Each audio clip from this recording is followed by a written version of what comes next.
പഞ്ചായത്തിന് മുമ്പിൽ ഇക്കാര്യത്തിൽ ഓപ്ഷൻസ് ഉണ്ട്. നമുക്കറിയാം പണ്ട് ഈ കൊക്കക്കോളയുടെയും പെപ്സിയുടെയും ഒക്കെ സമയത്ത് പെരുമാട്ടി പഞ്ചായത്തും അതുപോലെ തന്നെ ഒക്കെ അവർ വളരെ ശക്തമായ നിലപാടുകൾ സ്വീകരിക്കുകയും ഈ ആഗോള കുത്തക കമ്പനികളെ, ഇതിപ്പോൾ ഒരു ഇന്ത്യൻ കുത്തക മാത്രമാണ്, മറ്റേ പെപ്സിയും കൊക്കക്കോളയും ഒക്കെ ആഗോള കുത്തക കമ്പനികളായിരുന്നു. ആ ആഗോള കുത്തക കമ്പനികളെ കെട്ടുകെട്ടിക്കാൻ നിർണായകമായ നിലപാട് പഞ്ചായത്തുകൾക്കും എടുക്കാൻ കഴിഞ്ഞിട്ടുണ്ട്. ഇപ്പോഴും അക്കാര്യത്തിൽ കേസിൽ അന്തിമമായി ഈ ജനങ്ങളെ സംബന്ധിച്ച് നഷ്ടപരിഹാരം കിട്ടിയിട്ടില്ല എന്ന വസ്തുതയും അവിടെ നിൽക്കുന്നുണ്ട്.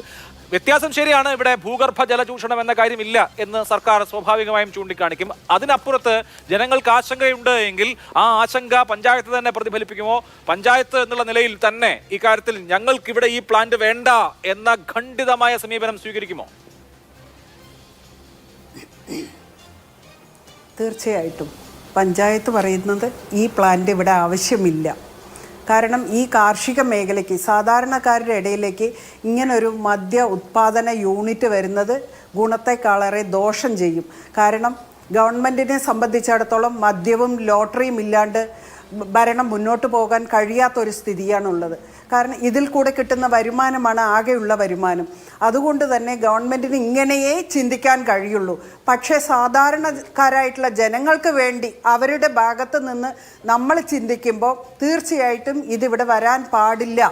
പരിസ്ഥിതിക്കും ഭാവി തലമുറയ്ക്കും ദോഷം ചെയ്യുന്ന ഒന്നാണ് എന്നാണ് എനിക്ക് പറയാനുള്ളത്. കാരണം എലപ്പുള്ളി പഞ്ചായത്ത് എല്ലാം കൊണ്ടും പടിപടിയായിട്ട് ഉയർന്നു വന്നുകൊണ്ടിരിക്കുന്ന ഒരു പഞ്ചായത്താണ്. കാർഷിക മേഖലയിലായാലും മൂല്യവർദ്ധിത ഉത്പന്നങ്ങളായാലും മറ്റെല്ലാ മേഖലയിലും, പഴവർഗ്ഗങ്ങളായാലും പൂക്കൃഷിയിലായാലും എല്ലാ മേഖലയിലും ഉയർന്നുകൊണ്ട് വന്നിരിക്കുന്ന ഈ പഞ്ചായത്തിനെ തകർന്ന് തരിപ്പണമാക്കുന്ന ഒന്ന് കഞ്ചിക്കോട് അടുത്തുള്ള സ്ഥലമാണ്, അതൊരു ഇൻഡസ്ട്രിയൽ ഏരിയയാണ്. ഇൻഡസ്ട്രി കൂടി വികസനത്തിന് വേണമെന്ന കാഴ്ചപ്പാട് ഒന്നാമത്തേത്. രണ്ടാമത്തേത് നോക്കൂ, അരി, ചോളം, വെജിറ്റബിൾ വേസ്റ്റ്, മരച്ചീനി, മധുരക്കിഴങ്ങ്, ഗോതമ്പ് തുടങ്ങിയ കാർഷിക വിളകൾ റോ മെറ്റീരിയലാക്കി അസംസ്കൃത വസ്തുവാക്കിയാണ് ഈ പ്ലാന്റിന്റെ പ്രവർത്തനം. അപ്പോൾ അത് സ്വാഭാവികമായും അവിടെ അടുത്തുള്ള ആളുകളുടെ കാർഷിക ഉൽപ്പന്നങ്ങൾക്ക്, ഇത്തരം ഉൽപ്പന്നങ്ങൾക്ക് വില കിട്ടാനും അവരവിടെ ഒന്ന് പ്രൊക്യൂർ ചെയ്യാനും ഒക്കെ ഉള്ളൊരു സാഹചര്യം ഉണ്ടാവുമല്ലോ. അപ്പോൾ ആ നിലയ്ക്ക് നോക്കിയാൽ ഒന്ന് തൊഴിൽ, രണ്ട് ഇതുപോലെ കാർഷികോൽപ്പന്നങ്ങൾ സമീപത്തു നിന്ന് തന്നെ സംഭരിക്കാനുള്ള സാധ്യത, ഇതൊക്കെ കണക്കിലെടുക്കുമ്പോൾ ഒരു മനമാറ്റം വരുമോ? ഗവൺമെൻറ് പറഞ്ഞിട്ടുള്ളത് ഒരു പഞ്ചായത്തിന് ഒരു ഉത്പന്നം എന്നാണ്.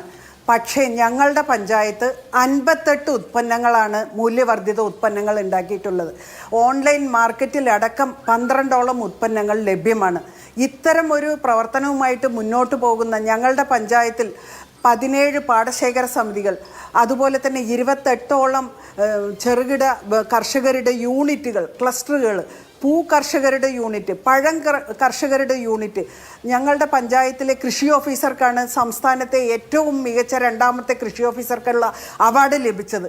തരിശ് നിലങ്ങൾ 68 ഏക്കറോളമാണ് ഞങ്ങൾ കൃഷിയോഗ്യമാക്കിയത് ഈ ഒരു വർഷം കൊണ്ട്.